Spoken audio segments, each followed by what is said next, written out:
Esta actividad es dentro de la materia de evaluación de la práctica docente en el marco de la investigación en el tema paradigma educativo actual versus el paradigma tradicional.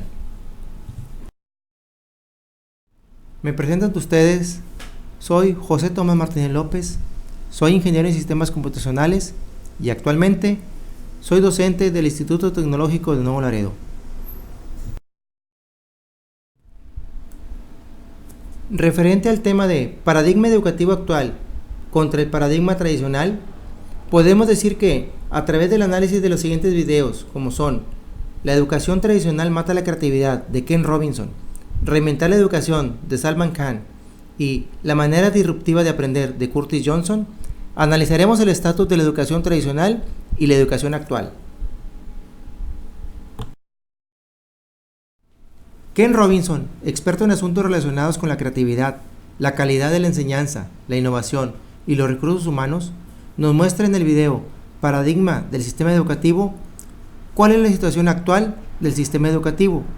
Este sistema educativo que se construyó en una época distinta y que hace falta un cambio de paradigma.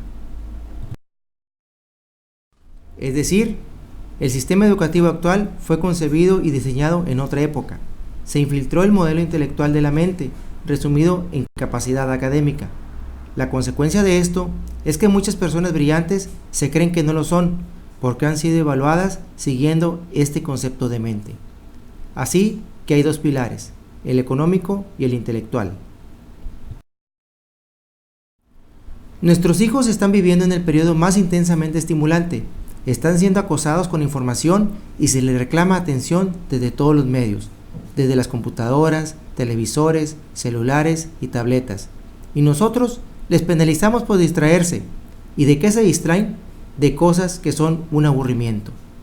Ligado a esta situación, el autor habla del trastorno por déficit de atención con hiperactividad, que aumenta cada vez más y en realidad se trata de una epidemia ficticia. Estamos haciendo pasar a los niños por el sistema educativo a base de anestesiarlos, y debemos estar haciendo lo contrario, despertarlos para que vean lo que sucede en su interior. Pero tenemos un sistema educativo al interés de la industria. Las escuelas aún están organizadas como si fueran fábricas. Timbres que suenan, instalaciones separadas por asignaturas, divididos según su grupo de edad, exámenes estandarizados, currículos estandarizados. Pero lo que realmente se tiene que hacer es ir en la dirección opuesta, es decir, cambiar el paradigma. Se ha hecho un estudio acerca del pensamiento divergente, que no es lo mismo que la creatividad. Creatividad es el proceso de tener ideas originales que tengan valor. Divergente es la capacidad de ver múltiples respuestas y no solo una. Ken Robinson diseñó un test para comprobar esta situación del pensamiento divergente en los niños, y la pregunta era, ¿cuántos usos puede tener un clip?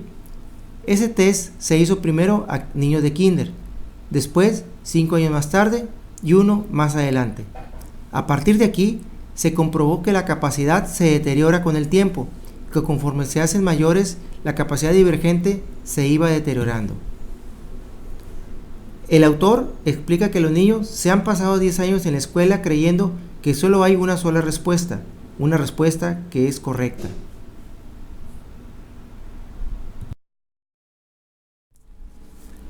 A partir de esto, obtenemos algunas ideas relevantes. La creatividad es tan importante en la educación como la alfabetización, por lo que se debería dar el mismo estatus. Los niños se arriesgan. Si no saben, hacen el intento. No tienen miedo a estar equivocados. Si no existe la disposición a la equivocación, no producirás nada original. Para cuando uno se vuelve adulto, ya se ha perdido esa capacidad de crear, intentar y arriesgar. Se ha adquirido miedo a equivocarse y hoy en día estigmatizamos los errores. Picasso dijo alguna vez, todos los niños nacen artistas. El problema es seguir siendo artistas mientras crecemos. Al crecer, no adquirimos creatividad, sino que crecemos perdiéndola o más bien somos educados para perderla.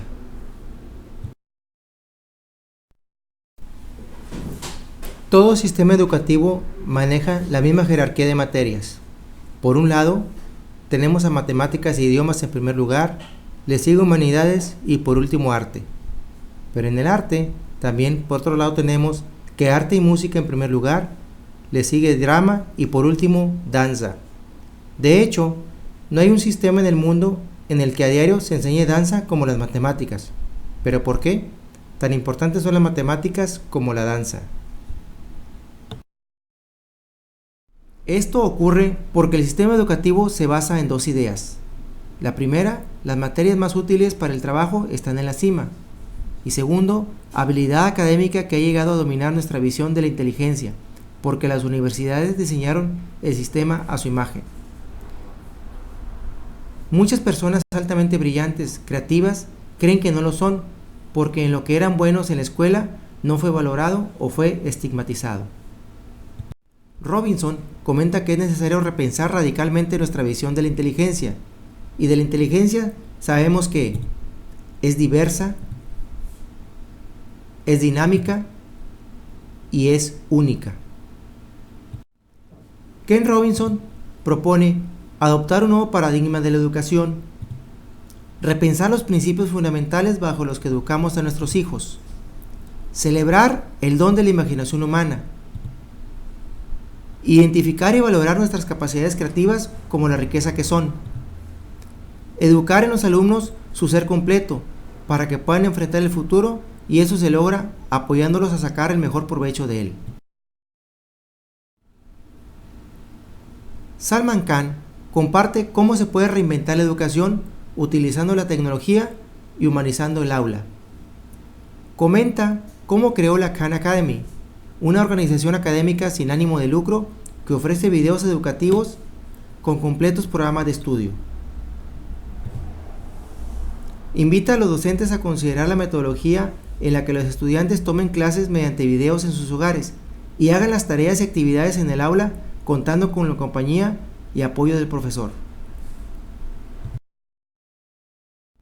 Entre sus ideas se encuentran que si les permites a los estudiantes seguir la clase con su propio ritmo en casa y luego les dejas trabajar en el aula con un profesor atento, permites que interaccionen verdaderamente con sus compañeros.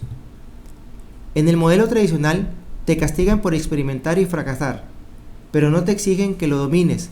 Con el método que se propone a través de los videos, te animamos a experimentar, te animamos a fracasar, pero si queremos que lo domines.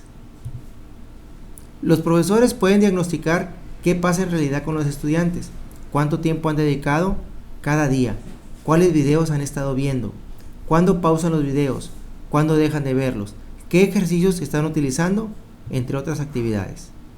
Los videos representan un apoyo académico para los alumnos, ya que les permiten trabajar a su ritmo y esto les motiva a seguir avanzando. A los maestros les permite usar la tecnología para humanizar el salón de clases. Es necesario reinventar la educación, ya que ha sido llevada a través de una experiencia deshumanizante, en donde los alumnos tienen prohibido hablar, interactuar entre sí y el profesor da la misma clase genérica unitaria a estudiantes con rostros perplejos. A través de los videos, como método de aprendizaje, esto se convierte en una experiencia humana, ya que interactúan entre ellos mismos.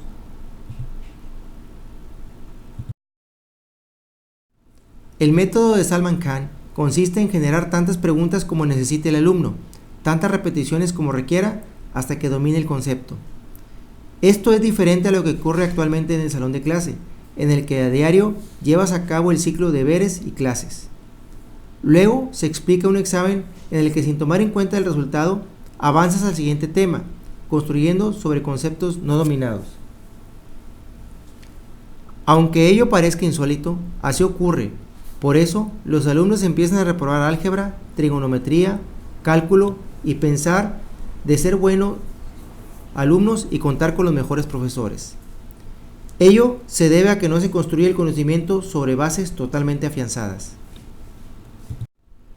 Mientras que en el modelo tradicional te castigan por experimentar y fracasar, con este método se experimenta, se fracasa, pero se domina. El paradigma es: todos están conectados en este mapa de conocimiento y una vez que pasas 10 módulos seguidos, te siguen haciendo avanzar tópicos más avanzados. Se fundamenta en la idea de que según sea tu conocimiento, es la transición que realizas.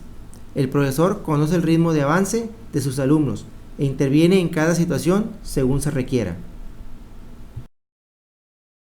De esta forma, los maestros tienen toda la información sobre sus alumnos, lo que les permite diagnosticar qué pasa con cada uno y establecer una interacción más productiva, en donde los profesores saben exactamente en qué actividad están trabajando sus alumnos, cuánto tiempo le dedican, qué tópico resolvió o falló y en cuánto tiempo. Es un aprendizaje a ritmo personal. Mientras que el modelo tradicional, la mayoría del tiempo el profesor es utilizado en dar clases, calificar y demás, pasa quizás 5% de su tiempo sentado realmente con los estudiantes de verdad, trabajando con ellos. En contraparte, el modelo propuesto está enfocado en la proporción profesor-alumnos. Desde nuestra perspectiva, la métrica relevante es la proporción estudiante-tiempo humano valioso con el profesor. Con ello, el maestro invierte el 100% de su tiempo no solo en lograr que sus alumnos mejoren su método de aprendizaje, sino para humanizarlo también. Incluso para aquellos estudiantes que están restringidos de tiempo, este método es una herramienta que les ayuda a estar al corriente en sus actividades. También, cada alumno tiene la oportunidad de apoyarse con otros, ya que es todo un sistema, sin importar la ubicación geográfica. Lo que veremos emerger es el concepto de un salón de clase mundial, y eso es justamente lo que se trata de construir.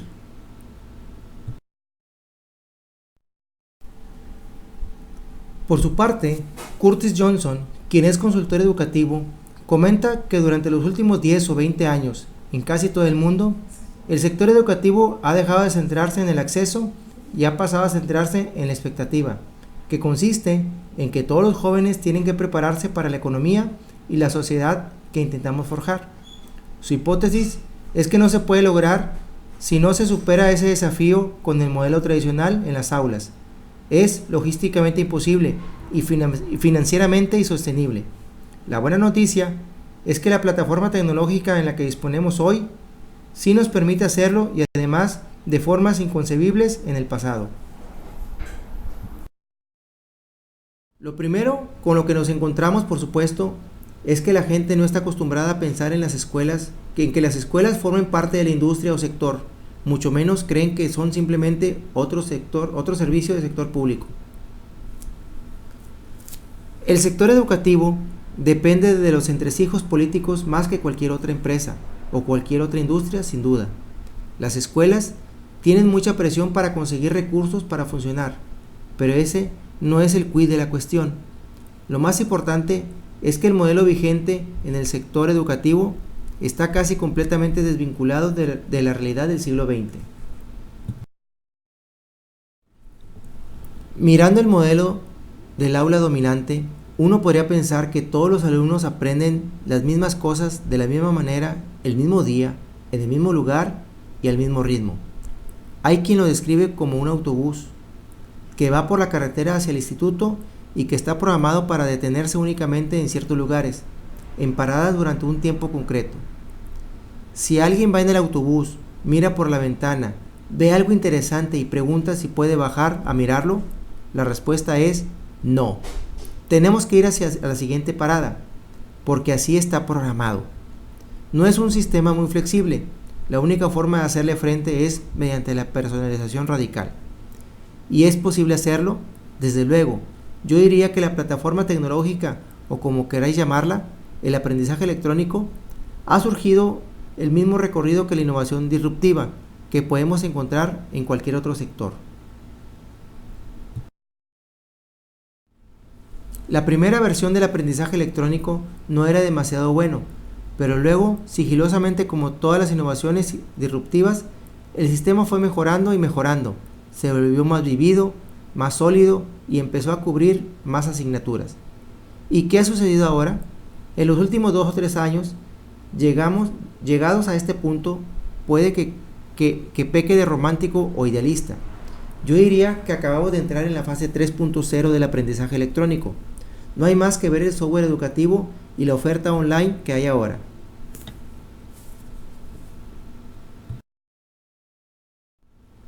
Relación entre la innovación disruptiva con el ámbito educativo.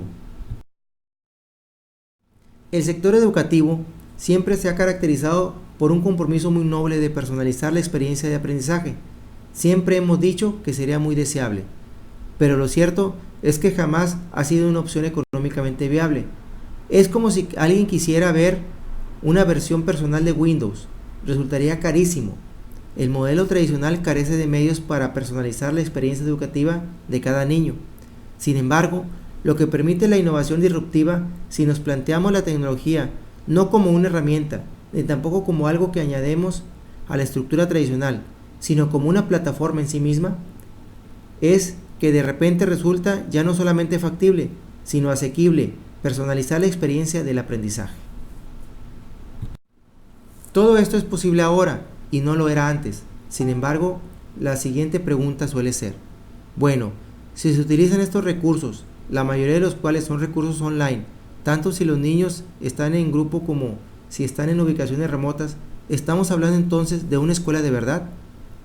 Creo que la mayoría de los que hemos visto surgir esta generación 3.0 de ofertas electrónicas, convendríamos que sí, porque se pueden incorporar varios modelos didácticos, se forjan comunidades y también redes para facilitar el aprendizaje, y la imagen cada vez difiere más a lo de la fotografía con niños sentados frente a un ordenador cara a la pared.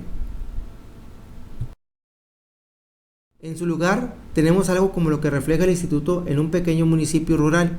Les aseguro que nada más entrar en la escuela parece que hayas entrado en el departamento de marketing de una empresa de nueva creación. La primera impresión es que no está pasando nada, que nadie trabaja. Pero luego te das una vuelta y te percatas de que suceden un montón de cosas. Los alumnos trabajan en grupos, los profesores van de un lado a otro solucionando problemas, respondiendo dudas, dando consejos y animando a los chicos, algunos de los cuales preparan presentaciones orales, otros resuelven problemas. Hay chicos mayores que ayudan a los más pequeños, otros corren a hacer algo que es mejor hacer en grupo.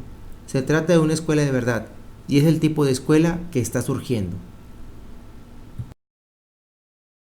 Pues bien, hay un determinado porcentaje de jóvenes que parecen destinados a que todo les vaya bien, sea cual sea el sistema educativo.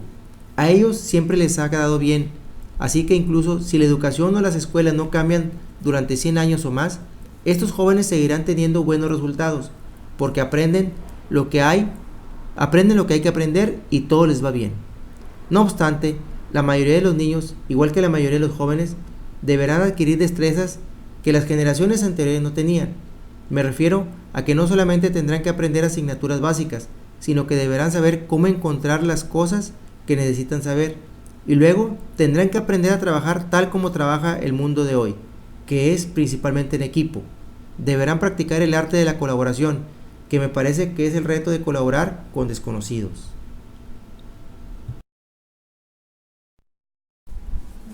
A todos nos encanta la idea de colaborar con nuestros amigos, y lo hacemos de muchas maneras todo el rato, pero el mundo laboral nos fuerza a llevarnos bien productivamente y crear algo de valor con gente que quizá ni siquiera nos gusta, lo cual requiere un tipo completamente distinto de educación. Muchos opinan que la plataforma online comporta anonimato, distancia, soledad, alineación, disfunción social.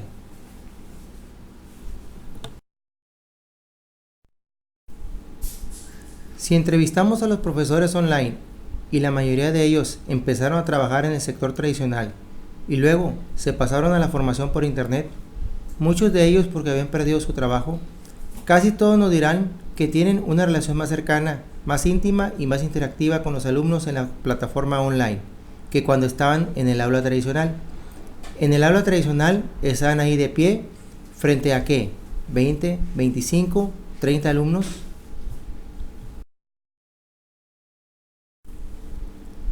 Un 20 o 30% de estos alumnos jamás levantaba la mano para hablar. Algunos porque se aburrían como ostras, ya que todo iba demasiado lento para ellos. Otros porque no entendían las cosas y no tenían suficiente confianza como para pedir la palabra y decir que no se enteraban de nada. Pues bien, en el mundo online esto no puede ser así. El profesor debe tener un contacto individualizado con todos los alumnos, a través de varios medios y constantemente, y además queda un registro informático de este intercambio, así que en realidad no se crea anonimato, sino más bien se elimina.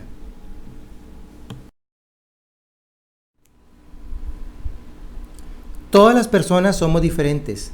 Ahí se demuestra lo absurdo que es el modelo educativo dominante, que todavía perdura en la mayoría de los países. Es como si hubiera una suposición comúnmente aceptada de que todos los niños son iguales. Los educamos igual a todos, les presentamos el material del mismo modo y esperamos que todos aprendan las mismas cosas de la misma manera, durante el mismo día y al mismo ritmo. Esta postura no es realista, puesto que no contempla lo diferentes que son los niños en muchísimas cosas. Por ejemplo, en el estilo de aprendizaje, pero también en el ritmo de adquisición de los conocimientos. Los niños ya están aprendiendo lo que consideran relevante mediante la plataforma tecnológica en la que viven y respiran. Tenemos dos opciones, o negarlo y oponernos a ello, o aceptar la innovación. Y la razón por la que es importante hacerlo, para volver a lo que dije al principio, es que ninguna nación, ningún país, ningún lugar del mundo puede permitirse el lujo de perder a la mitad de los niños del sistema, y la única manera de no perderlos es aceptar la innovación.